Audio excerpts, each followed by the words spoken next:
So Fan is going to have a huge impact on the success or downfall of Gale Force in this first match. All right, time to get into the draft. Game number 1 here as we begin things. Best of 5 to find out who moves on for North America.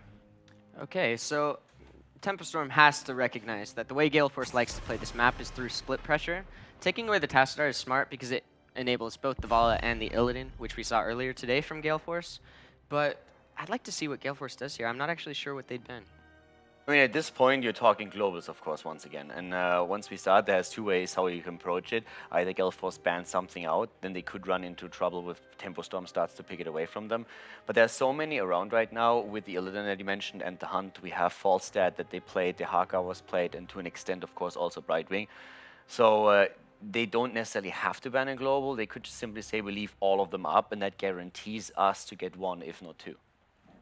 I have this weird suspicion that Tempo Storm is going to heavily pressure King Caffeine's hero pool. I think they're going to put an early pick on either Anubarak or Muradin and pressure Gale Force into picking 1 on the first 2. Okay, they end up going with the Dahaka. I think that's smart. Dahaka is just very solid on this map. He gives you a way to deal with the split pressure style that Gale Force thrives on.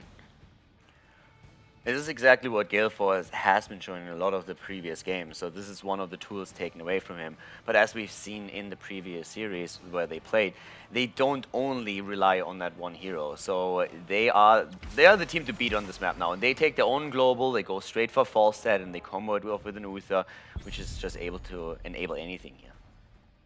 The Falstad, to me, is a bit suspect. We've seen Gale Force a lot in the past to go with the Falstad-Zagara duo lane in the top. And Tempo Storm's known about this strategy for a long time. They're not going to let... They might let the Zagara through, but they're definitely identifying the fact that Gale Force has ran that composition. Early picking the Zeratul is like a premeditated purpose. It's the first time we've seen him in this tournament, but he has a very good matchup into Falstad and the theoretical Zagara. And I do enjoy him on Brex's holdout for the multiple playstyles he has available to him. He can come in as a flanker, go for the gankers, but he also has the quiet but sneaky way of rotating between beacons and reading where your opponents are at and just slowly but surely siphoning away that progress. Yeah, absolutely. One thing about Zeratul that I personally love on this map, the fact that he's invisible, staying out of vision pressures Gale Force heavily. They won't know where he is at any point, but once the fire bats actually spawn, he's able to pressure the either 2v2 or 2v1 lane really hard with that extra mercenary camp. That's a good point. And we also see Muradin taking, you've been talking about it a bit earlier, trying to just play towards King Caffeine's hero pool here, taking that away from him though, first of all. And Gale Force looking at a potential ban on Chromie here. This is something we see a lot in North America on this map. And as someone who's ran and played against Chromie on this map, when the sort of North American meta shows up on Braxis, Chromie just gains a lot of value. I like the Oriole ban here quite a bit. Yeah. I anticipated an Anubarak ban, but I do actually like the way they decided to ban the Oriole here. Simply for it mixing with that Vol, we see him very often from Gale Force eSports. And you're right about the Chromie being able to finish that Time Walker's Pursuit in the lane while you're getting the regen globes. Set up on the bottom, always strong. Let your 4-man kind of push forward. Pretty solid there. Greymane and Anubarak will be the 3rd and 4th here for Gale Force. And they realize, all right, let's grab one of those tanks that you were talking about. And with Anubarak dropping cocoons, and later on you can also always move in with Falstad and get an isolation going. So that's another tool that you have here. But of course, against the setup that we have from Tempo Storm, Falstad can really gain a lot of value to simply disengage. When Zeratul moves in for Void Prison and you are not caught, then you can just simply use the Gust to make sure that there's nothing set up by Tempo Storm to just burst everything down that is in the bubble. Yeah, I'd agree with that. The Falstad Zeratul matchup is pretty volatile, but there is definitely outplay potential from the perspective of the Falstad. One thing I do want to keep my eye on is both Anubarak and Muradin in this game. They're going to be leveraging the capture points quite a bit. Both of those tanks have great survivability and very good options to escape, allowing them to force positioning on either top or bottom respectively, wherever the enemy team is, by just being annoying and sitting on the point. Well, Tempo Storm thinking about the 4th and 5th pick would need a range here to help out, just to make sure they have the damage set up. It's going to be Gul'dan. Stukov? No, okay, Brightwing. Gul'dan we haven't seen in a while. Brightwing does give the possibility for double globals here, also for a quick turn into a fight. And also, there's always a scary moment of Zeratul sharking around, calling for the phase shift, and jumping on a target. One thing that I'd like to see from Tempo Storm here is a sort of 2-1-2 setup on Braxis, and that's not really something you'd traditionally think of when you think Braxis, but with Muradin floating between top and bottom, he's always going to be able to find a way to leverage a capture point so that the 2v2, respectively top lane, Dahaka and Zeratul versus Falstad, and whatever they end up picking here, will be able to just gain a lot of value with their mercenary camp. So far, I have to say that I really like Gale Force draft quite a bit more. What they are running here right now. There's a lot in the Zeratul basket at this point for Tempo Storm. From my perspective, I think that when it comes to their lane setup in the early game, I feel like Tempo should be slightly favored when it comes to acquiring the Zerg. But in actual team fights, Gale Force does have a particularly scary composition. A lot of what this game comes down to will be how Dahaka abuses his global and how Psalm pressures the map as the Zeratul. Yeah, I completely agree on the Zeratul. I think it really is a matter of how much of an impact he is going to have in this sense. Because right now, Gale Force, as we said, for team fights, they have a really good setup with the Arthurs here on the last pick now as well. And their damage output with Greymane, Falstad, after lockdown potential, with Engage through a Nubarak and a Cocoon is just insane. All right, before we get into this game, Tim, starting with you, who are you favoring? I like Tempo's draft if they're able to dance around, but it's Gale Force on Braxis holdout with heroes they look pretty powerful on. I can't ignore it. I'm going with Gale Force. With the games that we've seen so far from both teams, I say that Gale Force has the upper hand and will take it. My gut is screaming Tempo Storm. I think that the Muradin leveraging the points in the 2-1-2 setup will be what makes the difference. All right, well, thank you very much, gents. It's time now to go to our first game here in this best of 5 as we head over to Gilly and Grubby for all the action.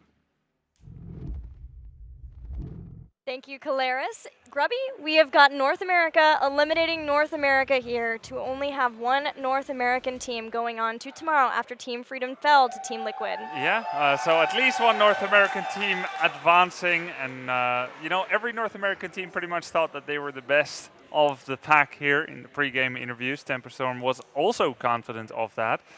I don't know. I see the drafts here, and you know, I think GFE, Gale Force eSports, they have the better team fight, but we've got 4 heroes that can flex in their mobility over the course of the map for Tempo Storm here. Marine can jump over, Zeratul can blink, you've got the Haka Brightwing Global, so if Tempo Storm can play it tactfully, macro-wise with rotations and global, and I feel like that's their strong suit, they could do it. It's very 50-50 for me. I definitely agree with you. They can do it. They did it the last time they played Gale Force eSports on Braxis Holdout, but that was a different time. That was during the league, and that was not on a LAN setting. But here, let's introduce the teams. Would you like to do the honors with Gale Force eSports? Thank you. Here on the left in the blue, it's going to be GFE, Gale Force eSports, K1 Pro on Greymane, Mike Udall on Arthas. We've got Fan on Falstad, King Caffeine on the Nubarak, and Akaface on Uther. And their opponents in the red, the longest standing roster of North America. With tournament lives on the line are Tempo Storm with Caterpillar playing Muradin, Fury playing Dahaka, Psalm playing Zeratul, Cothan Luck playing Gul'dan, and June playing Brightwing. And we do have a pause. We're just going to make sure that all the settings are ready for this all-important match. Grubby, I would love to talk to you a little bit about what happened during the last match, not with what was on stage, but you and I actually were fortuitous in that we got to sit in the backstage area with both of these teams and hear their insight about this match, about what was happening too. And I did get to talk to Caterpillar some, and something that you mentioned was executing these strategies, and it has been an issue for them in the past, having these strategies and actually executing to the plan that they initially have when they go into the game. Yeah, what did Cattle say about that? He just said basically that. They go in, even the game versus Team Liquid when they were playing Vikings on Cursed Hollow, they were completely fine with playing against Team Liquid's Vikings. It's just that they didn't execute the way that they wanted to. They should have just pushed one lane and then had a keep race, basically, against that, and then hoped that they'd be able to win the team fight on the core. But I know that you were talking to Psalm as well, and it was just awesome to get to hang out with the teams. Yeah. I mean, I was even talking to King Caffeine a little bit. I was like, yeah, you guys got a close series against Expert. You lost one through. Got to be proud of that, right? And he's like, hell no. Not an exact quote, but he's like, you know, in a way, was saying we have a little bit more self-respect than Yes. that. It was a well-fought loss, but we have higher hopes than that. So nice to see that ambition coming out here. You do not want to be caught in a landslide. Whatever the pundits say, whatever the fans perceive, as a competitor, you need to be realistic when you're good, and when when it's tougher, you need to always have faith in yourself, no matter what.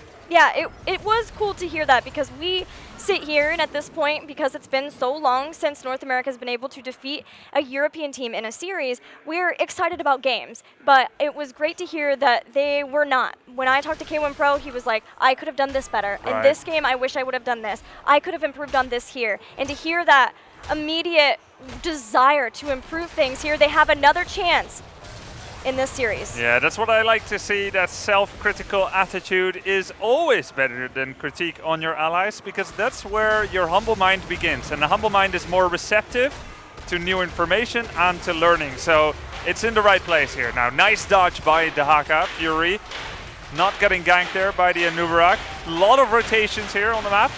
Yeah, Caterpillar's going to come in. June is phase shifted as well. K1 Pro in danger. He'll be claimed his first blood. Saw him barely blinking away just in time. Fury using his essence, getting away. Nice drag tongue on Arthas. Psalm comes back in. He was kind of done with this, you know. He was going home, but if the party is that good, he'll stay a little bit. This is a song he likes. Yeah, he'll hang out a little bit more, go for the dance. But Michael Udall says, I don't want to take this dance. You'll have to wait for a different song. He gets back. So only the one takedown so far for Tempo. Hey, you can't blame a Dark Templar for trying, right? Of course, I guess not. Finally, Psalm does go back. Takes a little bit of healing. Still skulking around, actually, with the 35% of his health. He just can't seem to get away. Fury's going to catch another drag. That is one amazing thing that we have seen from Fury so far in this tournament. The switch to Dahaka, and specifically, you know, the offlaner, whenever they do play a double warrior style, and his Dahaka has been really good for Fury. He lands those drags, so Gale Force needs to expect that when they are in those team fights, he's going to find his mark. 58% already for Tempo Storm. They are in solid control of these beacons. Dahaka goes down at the top though, but he buys more time for his team. That is not per se a mistake by Tempo Storm. It's a bit of a choice to keep the Haka there, try to get that beacon, but it's only at 80%, so it is still open. It only ends once one of the teams gets 100%. This is Gale Force eSports Battleground. Tempo being able to get a win here would be huge, and they did it before in the earlier parts of Phase 2, even though they did end up ultimately losing to Gale Force eSports. They were able to defeat them here, and they would love to be able to take out Gale Force. Gale Force was largely the reason they almost didn't make it to the Western Clash, and we've got more brawling happening, but Psalm has been caught by multiple members of Gale Force eSports as they rotate in for more. June getting caught. June will certainly go down. He goes down. Caterpillar's the next target. Michael Udall keeping his Frozen Tempest on top of Caterpillar for the slow, but he himself is getting low, and Akaface is dangerously low on mana. A lot of Gale Force low on their resources, so they are happy just to continue to claim that beacon. But the minute that people start to go back, Tempo Storm understood that there were a lot of resources drained from Gale Force eSports, so Cattle steps back onto the point. This is why Muradin is such a fantastic choice as a warrior on Brax's holdout. Yeah, and that's how that level 1 talent really ties in. Third Wind raises the rate of regeneration for Muradin out of combat, exacerbating the effect of his trait, the out of combat healing. And, you know, normally that's a bit too much. He already has enough healing, but on this map in particular, if you can go in a second earlier to reclaim that beacon after the opponent expends their HP and mana and resources, that is a big win. And that's how Tempo Storm understands to play this map just as well as Gale Force eSports. And with that Thunder Burn, later on getting healing static, when a lot of people group on you, hoping to bully you off of the point, you can drop that down and again be able to get a lot of healing and just squat on top of the beacon for as long as possible, holding onto it. Again, Tempo Storm, power up, they're at 86%, but Gale Force does get a little bit here and there, and they're continuing to make their focus in this top lane and at least hold on. Caterpillar has no more escape. He gets blown up. Phase shift came in from June, but unfortunately it's hard to be able to save somebody with just a solo Brightwing healer. I think if Muradin escaped past the smoke screen, he'll be fine. It was kind of unfortunate for him that he was walking right into Michael Udall. Arthas has been working out really nicely for Gale Force eSports, sometimes baiting low HP Arthas as an attractive target, and suddenly Uther comes in, Akafe saving him and getting the turnaround. 4-1 in takedowns. Now the beacon is starting to tick here for GFE. Yeah, but Tempo Storm has shown up to the top lane. They'll grab back the tops, 26% to 86%. Both desperately hoping that they can have a large Zerg Rush. Neither wants to get caught against that Zerg Rush, especially as we get closer and closer to 10. The closer to 10 you get with that means that as you take structures down with the Zerg Rush, it may give you that huge power spike where you can get a whole bunch of kills or open up the battleground during the time when your opponents are trying to get heroics. Gilly, it's so cool to see the North American teams play here on their home ground in the form of Brax's holdout. It seems like only when they play it, this is a 3-lane map. Exactly. We heard already Glarung at the analysis desk saying 2-1-2 rotation, you know, one in the mid, Murden flexing his direction. Psalm was able to get Falstad though. It's a hard matchup for a Falstad, but the top lane continues to be a hard matchup for Tempo Storm. Yes, they did get a Falstad kill, but they have lost once again their Dahaka in the top lane, so they were unable to utilize that time where they had a 5v4 to finish out the rest of the beacons. Even though Gale Force lost so much of the beacons early on, they're hanging on by the skin of their teeth. Yeah, look at the experience. It's very impressive. Tempo Storm, though, is, you know, they're getting a little bit more mercenary camps. They're getting some structural damage, good XP. June, you know, no targeted heals. Brightwing is suffering in these all-out fights. Gale Force eSports playing exactly to their strengths. Every time Tempo needs to avoid this kind of all-out war, but they're not able to. Yeah. They do get the beacons, though. Oh, Psalm blinks away. It's seen. The pings are going down. Gale Force wants to chase down Psalm using Frozen Tempest. He's just out of line of sight. Finally, it is hit. Howling Blast cocktail over the wall. Psalm's taken out by Gale Force. And Gale Force normally a team that doesn't run with a 1-4 split on Brax's holdout, finding a bruise that they can press their finger on. And it is that Brightwing trying to keep people alive in the top lane. They don't win the beacon phase. They do have to deal with the Zerg Rush, but they are winning on kills in a big way.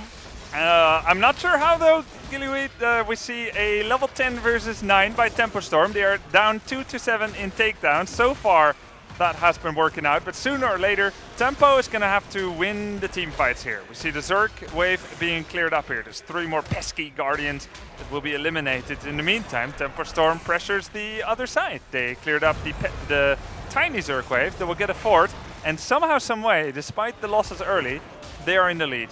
Our analyst panel talked about... Oh, very nice VP. Perfectly placed. Dwarf tossed away. Our analyst panel talked about how the team fight definitely favors Gale Force, and that has been apparent so far.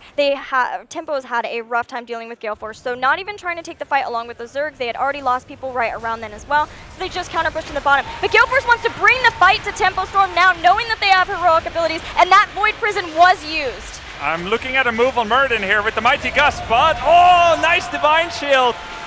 Divine Shield and Gust will be used to steal the camp. You could see Van sharking around there on the left side. His hope was, the coordination was, blow up Murden, Mighty Gust the other 4 away. And just as they were getting in position, in came that Horrify, in came the Emerald Wind, but a very nice save by Akaface on Falstad. Saved the day here for GFE.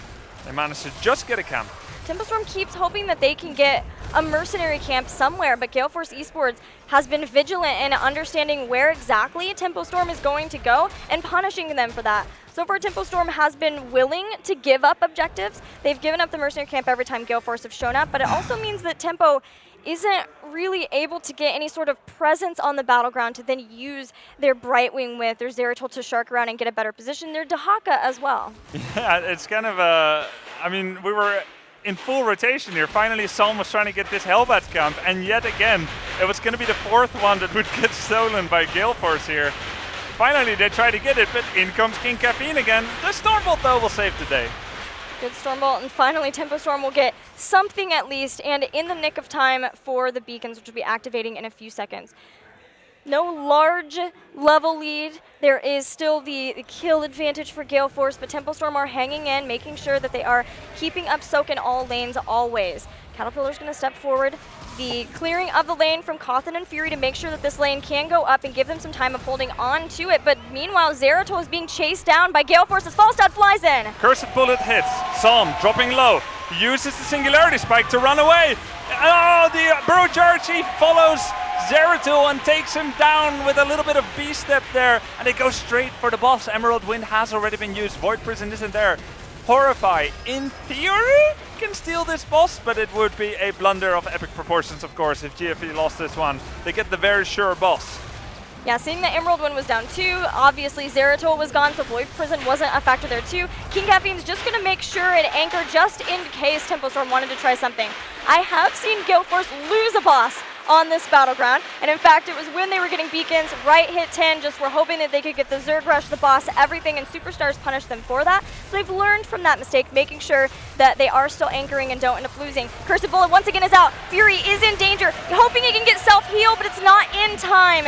Dahaka's brought down, and Tempo Storm cannot keep all of their members alive. 1 second before adaptation would heal him up. Dahaka got burned down. Nice coordination by Gale Force. Now the Void Prison for the sure kill on Uther. The question is, do they want to kill Uther first or go for Greymane? Hey, how about both at the same time? Greymane, K1 Pro still alive, and that's the problem if you blow up Uther. The Horrify was wonderfully placed, but now Gul'dan is dropping. Someone is hoping that he doesn't get revealed, but in the end, Fan is able to find him, and he is taken out again. 2 more kills for Gale Force eSports. And these respawn timers are now becoming more of an issue. Yes, Tempo Storm have 2 globals, so they can hope to use those global abilities, Phase Shift, Rush, Stalker, once those are the heroes that die. But as the respawn timers get longer and longer, it provides more time for Gale Force eSports to get a better presence on the battleground, start to push out the lanes wherever possible, and more importantly, get the Zerg Rush. Exactly. These team fight compositions by Gale Force, they're really not as strong early game. You get the kills, it's not worth as much. As you could see, Tempo was staying even in XP. But like you said, it starts to matter more and more. Big mistake there by Tempo. They do the Void Prison, they have time to think, and they actually kill Uther moments before Greymane, and that saved him. Had they just left Uther alive at 10% health with no mana, no cooldowns, kill Greymane first, that would have worked out much better. Tempo Storm continuing to struggle a little bit in the team fights. Now, up against it, Zerg Wave, 40% strong still. Gul'dan's about halfway done with Echoed Corruption. It takes longer to be able to stack that. King Caffeine's actually going to drop Cocoon on top of him too, giving a little more time for this Zerg Rush to move in. Psalm is in danger, been sitting on top of Michael Udall. He gets turned around and deleted. Horrify comes out too late to save him, 30 seconds without Zeratul. Psalm, he's playing a difficult hero here, Zeratul. He jumps in and he dies. It looks bad for him here as Gale Force eSports deletes him. They feel him coming in, and yeah, they take him down. Void Prison not used, Horrify wasted. A keep goes down. Now, the good thing is, on a 2-lane map, when your keep goes down, if you have a Dahaka Brightwing, you never really lose to that catapult pressure. It's easy to depush it and continue to stay on the map. The calm before the storm, strangely enough, Gale Force suddenly missing on the map. There is no objective yet, so Tempo Storm needs to be very careful. Psalm starts to scout things out, but keep in mind, you can see a blur. Cloaked heroes are not invisible, so Psalm needs to use these brushes as well. Cannot simply waltz into the next brush.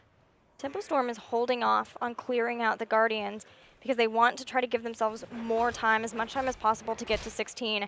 16 is already here for Gale Force eSports. They have Executioner, which is a gigantic power spike, and especially when you pair that with the Arthas pick that they already have.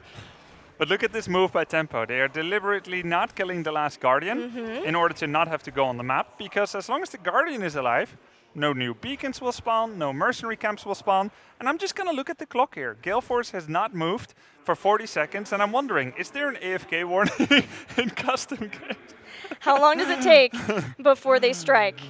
They'll go down to the bottom, they say, okay, fine, you're not going to step out, we're still going to use 16. Gale Force eSports has prided themselves on working on their shot calling so they're always doing something. They realize that Tempo Storm is not going to take the bait, so instead they will try to use their 16 to either force Tempo Storm to step out in a way that Gale Force can get some picks, maybe even enough kills to win the game, or if nothing else, take down the keep. Well, let's see. They're doing something now, except for that 1 minute. Merdin gets blown up. Avatar, Cursed Bullet, stays alive for now. Re-engages, a little bit soon maybe, Caterpillar. Dahaka there with the flank on the Nubrak. Stormbolt a little bit early. Void Prison is good. Void Prison is on the back. King Caffeine is fine though, and so is Michael Udall. Both of the Warrior players staying strong. And those were not necessarily the targets that Tempo would be able to pick. Gust is Goon still available, so is out. Divine Shield. Nice. That was a, actually That worked against no, it him. did work against him. He burrowed, hoping that he could save himself from the initial damage afterward. Oh, but Fan, I think he knew. Yeah. They cocooned Dahaka and immediately think, okay, they want to blow him up. The Gust comes out. It's like he knew that Dahaka knew, Fury knew, that there would be a big blow up on him. Instead, he uses the Gust. I think that was a really clever mind game by Fan. I'm going to ask him about it. I'm sure he'll take credit for it anyway. I would. Yeah. Who wouldn't? Yeah. Were you just really smart or just really lucky? I have no idea except for your word. I was like, yeah. Doesn't matter either way. He got the kill. They all got the kill. They did also, more importantly, get the keep. And this is almost checkmate position for Tempo Storm. Yeah. The one shining light is that they have 16 and they have some time to try and hope that they can get the right team fight, and they still have those globals to keep track of the lanes, not let the catapults get pushed in toward their core until they can find the right opportunity for that fight. Yeah, exactly. Dahaka and Brightwing are stationed where they should be. They're starting to capture this Hellbat camp. Cattle, Psalm scouting out. There's 2 camps that need to be dealt with, and after that, it becomes to the point where Tempo Storm might just do some crazy, where they say, okay, let's go for the boss, even though it's 5 versus 5, because you can't let a game like this go to a war of attrition. At this moment, the map is roughly 85 to 15% in Gale Force's favor, maybe 90 to 10. Effortlessly, in a neutral state, Gale Force wins this game. So, Zeratul goes down once again. Horrify cannot save him. It's the second time that has not been able to save Psalm in time. Another cocoon on top of a target. This is Murden inside of here, and the zoning for the team. You can hear the crowd. They're getting hyped. They see another kill, and they are ready. I think Gale Force eSports is also ready to be able to take this game. They're starting to work on the boss. Beacons will be activating in a few seconds, and again, Tempo Storm finds themselves with some staggered deaths. But to finish the thought, before Zeratul and Murden unfortuitously died, if the map is 10 to 90 in your underdog, when it's 90 to 10 in the favor of the opponent, it is okay to take 20-80 fights. Fights that you only have 20% chance of winning is okay if the map is only 10% in your favor. So Tempo Storm, they could just start the boss 5-on-5. It's like, yeah, maybe we won't win. Maybe people will say, oh, we lost the game there. But that doesn't matter what people say. You would just take any fight. You've got level 16. So they really needed to just go somewhere and do it. You win a fight, you get the map back. But instead, 2 staggered deaths. Now the Beacon's in control of Gale Force. Tempo Storm gets their final chance. This is it. Can Tempo do it? The boss is here, so is Gale Force. Caterpillar barely gets away because of the Void Prison. He dwarf tosses out for now, but Michael Udall sticking on top of Cothin like glue. Emerald Win hoping to separate out so that Tempo Storm can back away, but they still have to deal with Gale Force eSports, and they still have to deal with the boss. Boss is 80%. The core is dropping down. Shields are going away. It is down. We're falling at 80% and still going. Polymorph hitting King Caffeine, and he's been pushed away by Som, but it's still Fan on top of the core, as well as Akaphase, Michael Udall, and K1 Pro on that Greymane.